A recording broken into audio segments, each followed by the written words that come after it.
Okay, welcome everybody. Let's start our session. My name is Thais Soares. I am an international consultant at SPI, Sociedade Portuguesa de Inovação.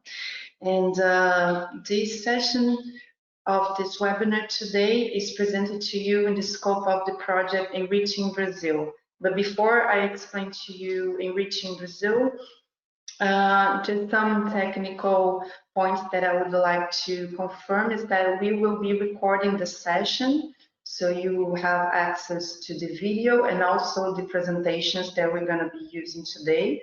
We will send this information to you later by email. And also your microphone will be off, so if you have any questions, you can write to us in the drop-down that says questions in the platform, okay? After Mr. Roberto's presentation, we will be reading the questions and answering you. So I'm just gonna share my screen and then it presents Enriching Brazil to you. I hope you can all see now. Okay, so Enriching Brazil is the European network of research and innovation centers and hubs. This project, which is funded by the European Commission on the Horizon 2020 framework, wants to promote the internationalization of European science, technology, and innovation. Here in this slide, you can see some of the actions that we take through Enriching Brazil. We bridge Brazil and Europe. We want to invest in innovation. We intend to work as in a complicated hub. We have partners of excellence and influential in the state of art when it regards to innovation. We work as a membership-based network, and we connect you with the funding agencies that you need to promote your project. So Enriching Brazil is an association of world-class partners, as you can see. We provide state-of-art in innovation policy and research. We connect key players and innovators, and we connect solutions and build long-lasting partnerships. In this map, you can see some of our founding members of Enriching Brazil and also the associates and partners of the project. We have 12 members of the consortium for Enriching Brazil, and 8 of them are in Europe. So we have partners in Germany, in Portugal, where I'm based, in Belgium, in Hungary, Austria, Spain, and Turkey.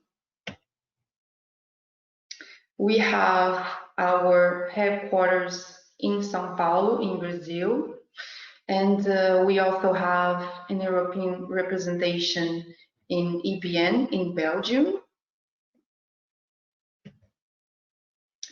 And just to go briefly through the activities that we work on through Enriching Brazil Innovation Center, these are the 4 main ones. So the first one is the executive education and trainings that we promote through our platform and hub in Brazil, and also some online activities such as this webinar.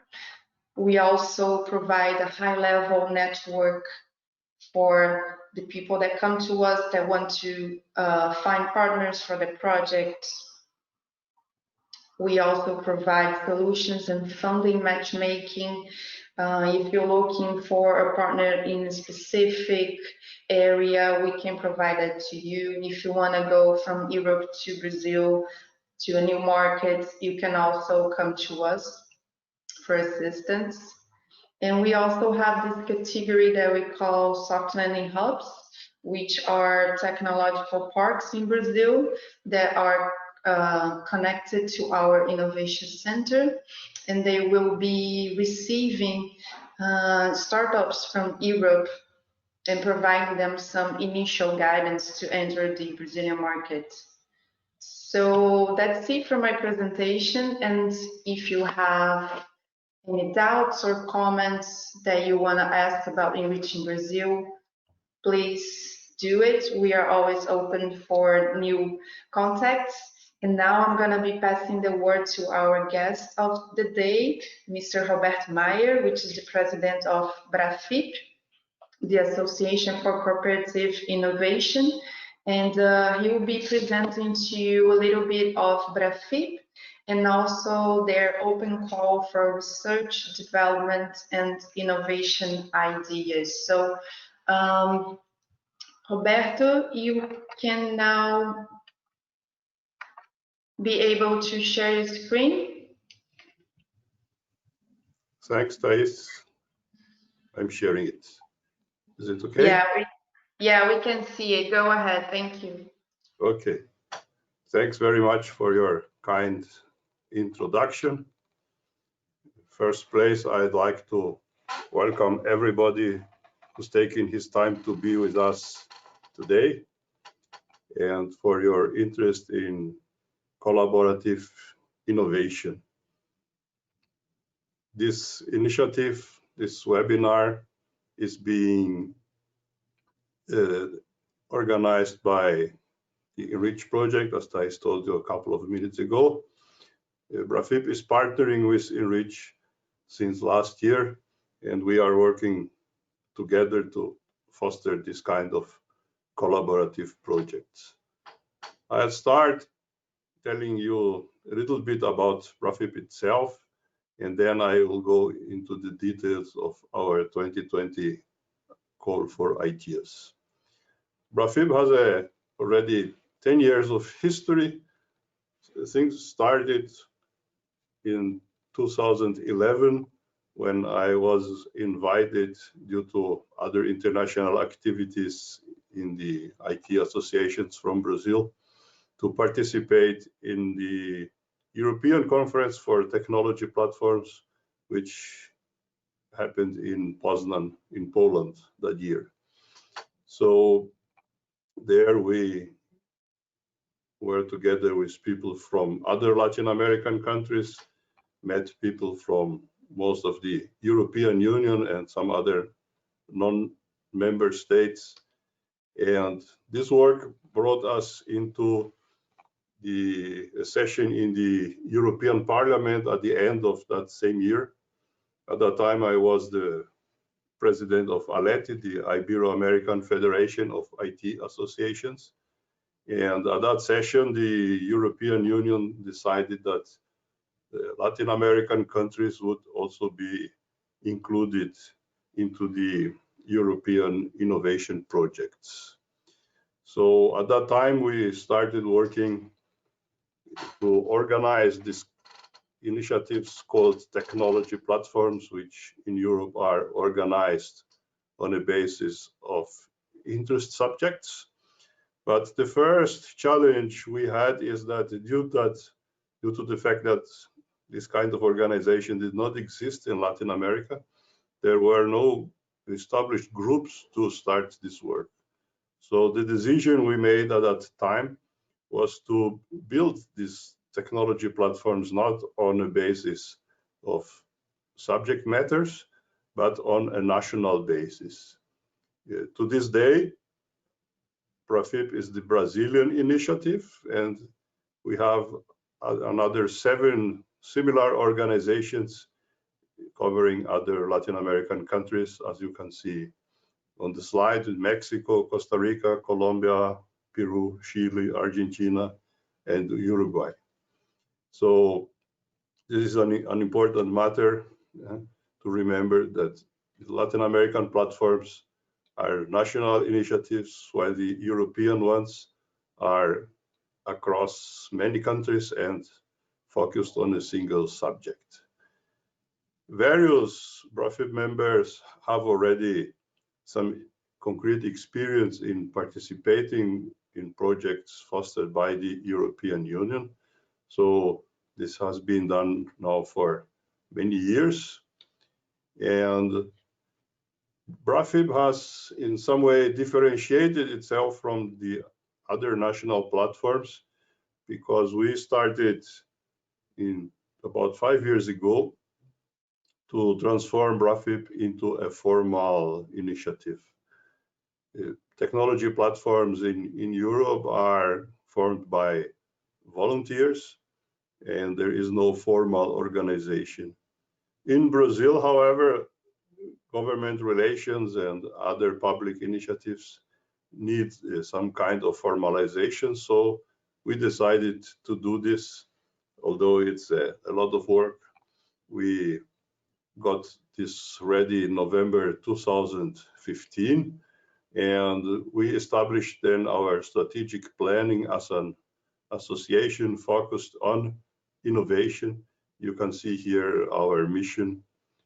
We are focused on how the technological industry can impact the various sectors of the economy, covering all regional competencies in the context of the triple helix. You'll see that in a couple of slides.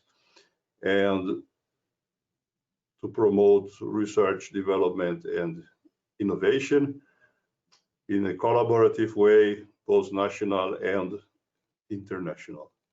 That's our mission statement. The triple helix is represented our stakeholders, government, business, and university participate at BraFIP. Private sector members are associations from the IT area, from the telecom area, and various others. The academic sector is represented by the Brazilian Computing Association, which is similar to the ACM in the United States. Their members are professors and postgraduate students from universities covering computer science courses and similar courses. And government, due to the Brazilian legal restrictions, are participating as observers from the Science and Technology Ministry, from FINEP, which is responsible for funding, and other governmental organizations. Apart from the call for ideas, which will be going into detail just from the next slide onwards, BraFIP is working very hardly this year to prepare the Brazilian strategic research and innovation agenda. Most European technology platforms have their strategic agendas focused on the subject matter they want to foster. As BraFIP is a national platform, as I told you before, our challenge is much bigger. We have to produce not only a strategy for a specific sector, but we have to promote national initiatives. And in this way, we must include public policy proposals into this strategic agenda. And obviously, transforming this into something real is much harder than when you work for a single subject inside the technology platform. So this initiative will be presented on a webinar we are planning for September the 1st, and everybody will be invited to this also. Okay, that's the introduction. Let's now focus on our call for ideas. The call for ideas has been already run for 3 years, from starting 2017 to 2019. And the current call is now open. The final deadline is September the 8th.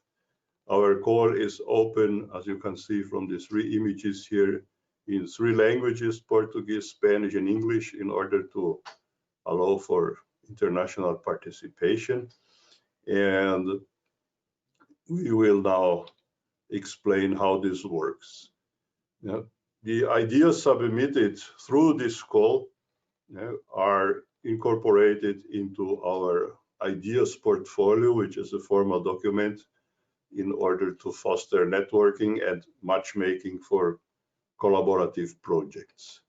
At the same time, we annually select 10 to 15 ideas among all of those submitted and give them the possibility to pitch at our annual event, which is called Incoday, shorthand for International Cooperation Day.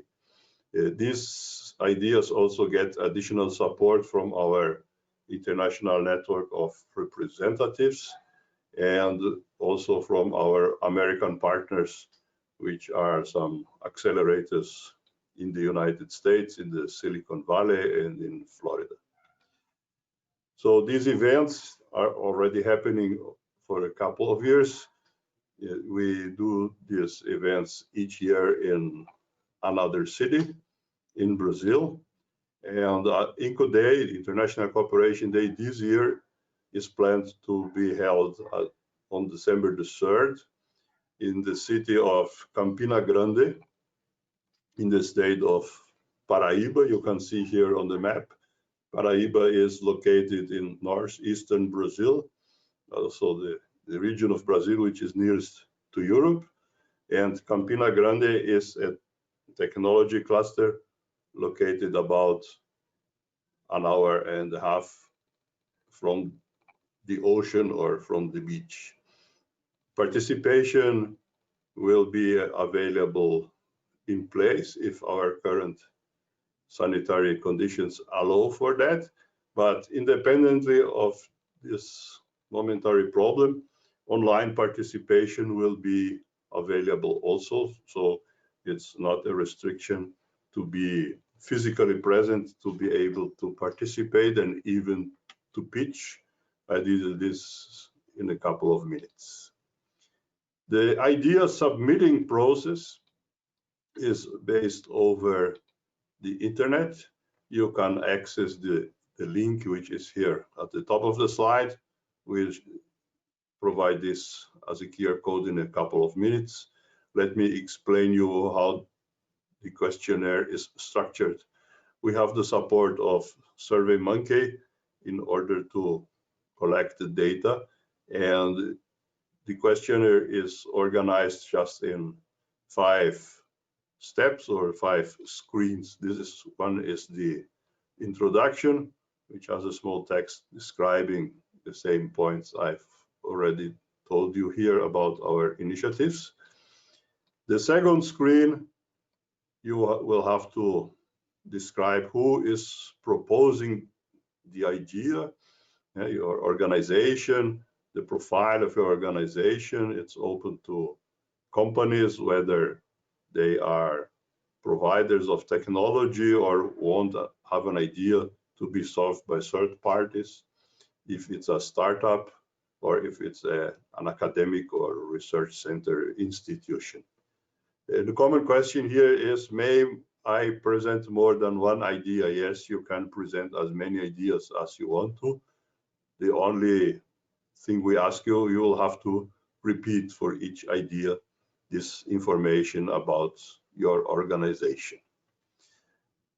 The second block of questions is focused on the idea itself. So here you'll have to define a name for your idea, describe the context where it will be applied, markets, technologies. You'll have to describe the innovation or research project that your idea will be able to foster. We require to describe the technological uncertainties or the risks the project has, because if there's no risk, obviously there's no innovation.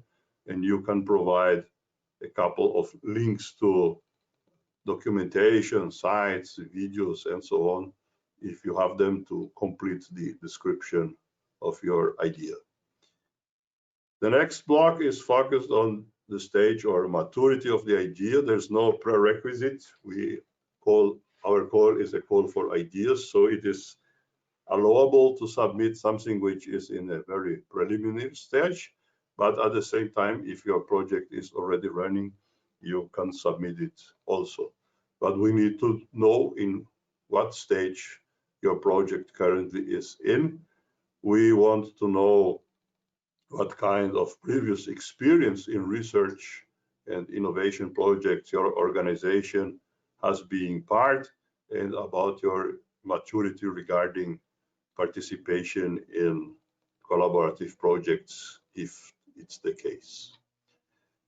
Then we have some skills-related questions about previous experiences in specific initiatives, about the languages which your organization is able to conduct meetings, which is very important for international matchmaking. And the final block for the questionnaire is just the review of referrals, where your information about our call came from, and the formal authorizations needed to work with the data you are providing, and your allowance or not for making the information about your idea available just for internal use or among the organization of Incoday, or maybe you want it available openly on our website. So this is the process of registering ideas, and what I'll detail now is how these ideas are evaluated, because we get about some hundreds of submissions, and the first challenge is to select what we call the best ones, which can be very difficult and subjective if there's no defined process. So over the years, we have been refining this process, and I'll show you the current state of it. Our current evaluation is divided into two stages. The first stage, once the submission deadline is over, then we at BraFIP, our team of volunteers, does an internal evaluation of all submissions, which I'll detail in a couple of slides. And as a result of this selection, then, as I told you before, we have the opportunity for the best projects to be presented at Incoday. And the second stage of evaluation is the responsibility of the event's participants. That is, each person being at the event, online or in place, will be part of the evaluation of the ideas presented as pitches. The internal evaluation, let me detail it before, is based on a Likert scale in order to avoid subjective opinions or bias. We have 7 different criteria which all work on the same model. We use a scale from 0, which would mean nothing, to 6, which would be extraordinary. And then we define just average, high, and low for each criteria, so that people know if it's something between average and high or between average and low. We have the values 2 and 4, and this gives us the possibility to have a very objective idea what we are requesting. This scale is applied to these 7 evaluation criteria I'm showing you here, and I'll now detail each of one in order for you to understand how the Likert scale can be applied to each of these. So what we did for each of these evaluation criteria is define, as I showed you here, what would be average, what would be high, what would be low for each of these 7 criteria. That's exactly the contents of the next 7 slides I'll be showing you. So for the innovation level or the degree of challenge the idea is presenting, our scale is this one. The average we are considering is products or services which have differentiating characteristics from their competitors, and this is a rather high level of standard average innovation. When there are obstacles to the emergence of competitors, this might be due to academic knowledge or patents or other strategies you are envisioning or developing to avoid competitors to enter the market with the same idea, is our high level of innovation. And obviously the extraordinary innovation is what everybody calls disruptive innovation. In this way, our team can evaluate this in a very objective way. The second criteria we apply internally for reviewing the idea submitted is the potential for the formation of consortia. As we are focusing on collaborative innovation, it's very important for us that ideas presented have some kind of hooks where other partners can be integrated. So basically here the idea is the more partners you can involve into this idea, if these partners can come from different countries, then the idea will be evaluated with on a higher level. The third criteria is based on the economic outcome if your idea gets implemented. What's the economic impact through the creation of business alliances? So if your idea can be distributed over more business partners, then the impact of the idea will be greater than if it can only be brought to the market by a couple of companies or maybe even yourself. In case the idea has no detail about the commercial plan, that's no problem, but in that case, it will not be ranked on this criteria. The fourth criteria is the geographic coverage. In this case, it goes from market limited to the owner of the idea from surroundings up to globally applicable ideas.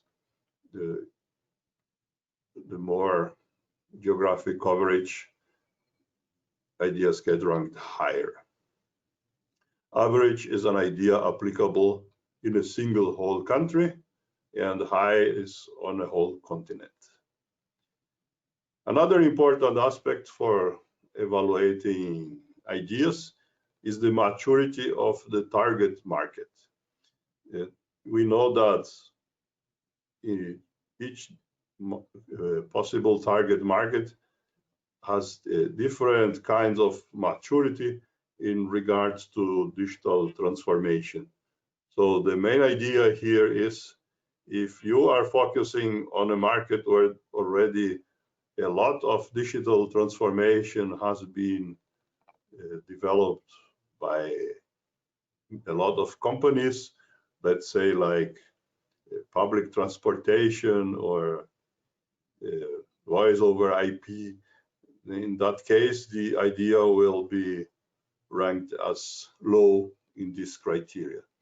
If you are focusing on a market where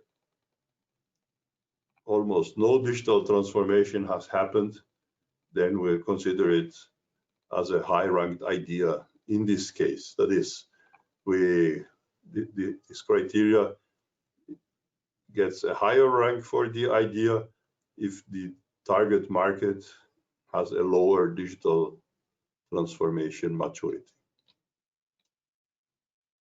Then we have the business model for the idea to be considered. When submitting an idea, we consider average here that you have some proposal about how your idea will be brought to the market. And if this business model includes detailed processes, then we'll rank it high. If there's no precise elaboration, then we consider it a low developed business model. Okay, in this case, the maximum ranking is reserved for business model processes which include themselves innovations regarding the business model, independent of the innovations presented by the idea itself.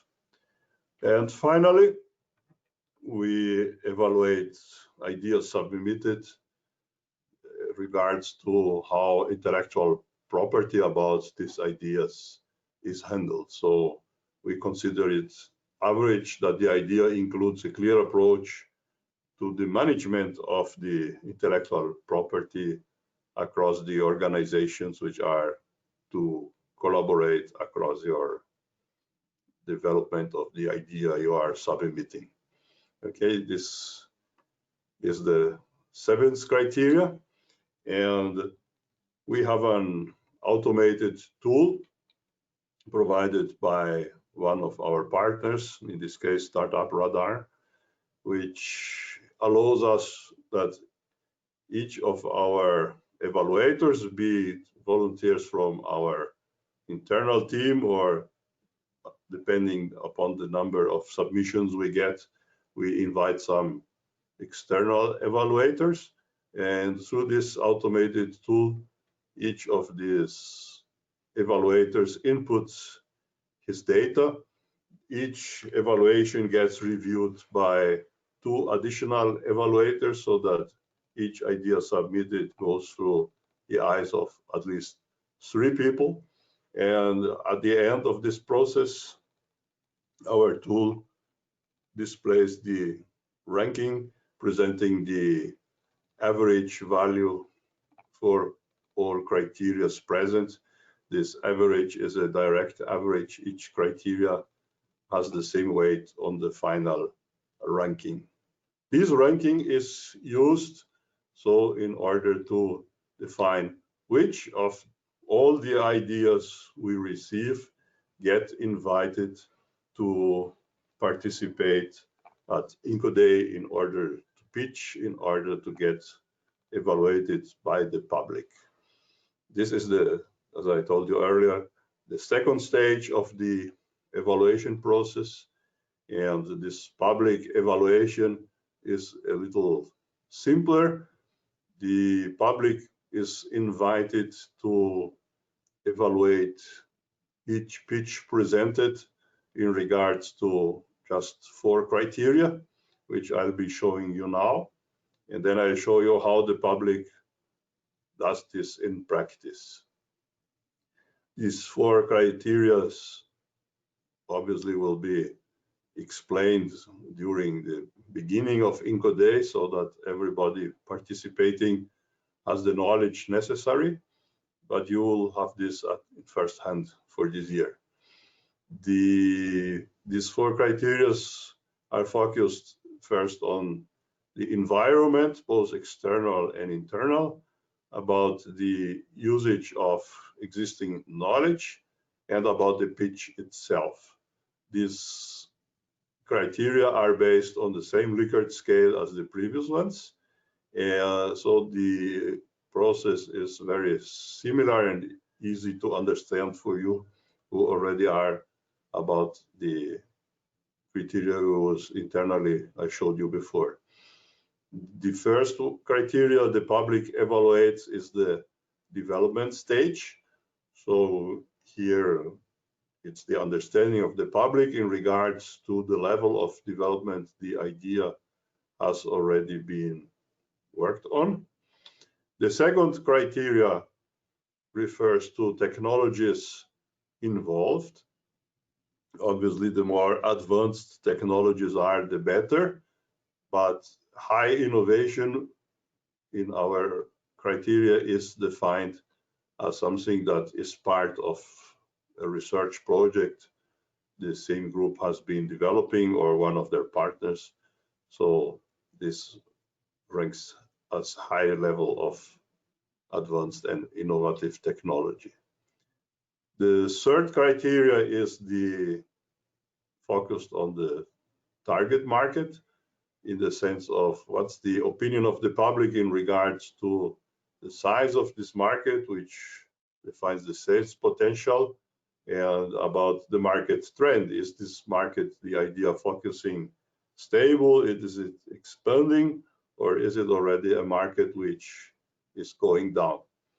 This is the third criteria the public votes on. And the fourth and last one the public votes on for each idea is the quality of the pitch the idea submitter himself has provided. So what's the level of convincement the presentation of the idea at the Incoday event has on the public. So these are the four criteria, and the voting process is done immediately after each pitch. So when the presenter of the idea at Incoday finishes his speech, there are a couple of minutes for a couple of questions from the public to the pitcher, and then immediately we display on screen a QR code like this one. If you want to focus your mobile on this QR code, you will be able to access the questionnaire with the four criteria we just presented in the previous slides. At this moment, it's available in Portuguese only, but it will be include the English translations in the final version. So this way, those people sitting inside the physical location of the event and people participating remotely can vote, and the vote for each pitch will be open for just 2 minutes. That is the moment what the votes are opened for a specific idea. People will have 2 minutes to answer the four questions for the criteria we just detailed. This means obviously that among a day full of presentations, the number of people voting for each idea will vary, but this is already considered for. Okay, there's no possibility to vote in another moment of the day unless in these 2 minutes after the idea has been presented. And our support tool records these votes and automatically produces the results. And this is based on sample data, obviously. So at the end of the event, we'll display a screen like this one, and the ideas presented at the event will be ranked according to the criteria we have just presented, where people have voted for, and then we'll have the average evaluation for each of ideas, so to know how the pitches presented during the event effectively rank. So this is the essence of our process.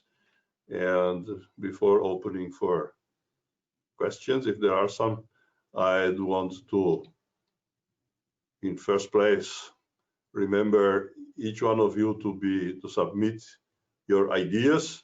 That this word is being presented in plural. Each one of you can submit as many ideas as you want to. On the left side, the image is the card we are using for distribution on social networks and so instant messages like WhatsApp, for example. The QR code presented here, you can focus on it. It will lead you directly to the questionnaire I described in detail at the beginning of the presentation, those 5 screens where you have to describe your idea. And if you prefer to, we have a short-handed link. This is bit.do, is a link shortening site where we have configured the BraFIP call 2020 to be redirected to the SurveyMonkey address of the questionnaire. So the deadline for submission of ideas is September the 8th. And with this, I conclude my presentation. and remain here at your disposal for eventual questions or going back into some of the slides to clear out some detail which you didn't get exactly due to our environment or speed of presentation or whatever. Thank you very much. All right, Roberto, thank you very much. Your presentation was very clear, very interesting to learn more about BraFIP and also this open call for research development and innovation ideas. We still haven't received any questions from the audience, but if you have any questions, you can write to us here in the platform and we can answer you. Just to confirm some ideas that you have already mentioned, Roberto, the deadline is 8th of September. So our attendees of this webinar, if they have an idea, they can submit into this date. And I have a question. Can they submit it in the 3 languages that you mentioned, being Portuguese, English, and Spanish? Yes, the questionnaire is available in the 3 languages. We have 3 different links, one for each language. As you requested me to prepare this presentation in English, I included the English link, but the other 2 are already available. Not only the links, but the documentation, the description, and even the cards for disseminating the call through social networks are also available in the 3 languages. Okay. And another question that they might have is, do you have a focal point of someone that could be answering the doubts that they might have when applying for the call? Or they can go ahead on the website and send their questions? How does it work? Yes, we have a contact form on our website, and this is open for anyone having any doubts or contacting us in regards maybe to the call itself or to any other initiative conducted by BraFIP. Our website is brafip.org.br. Okay. We received a question from Isadora Vasconcelos. She says, Roberto, thank you for the presentation.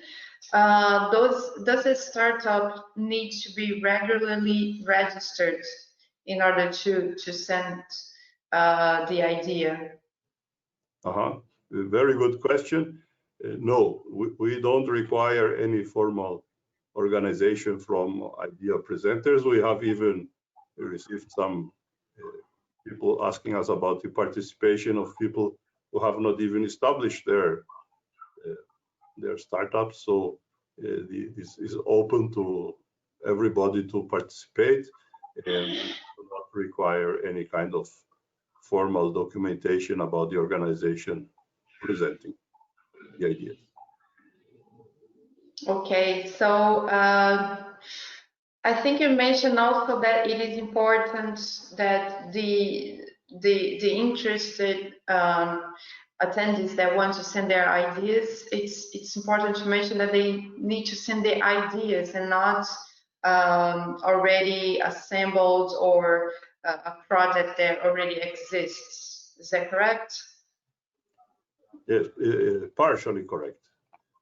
Projects being under development and in need of partners in order to be concluded, maybe in a speedier way or in a better way, are welcome.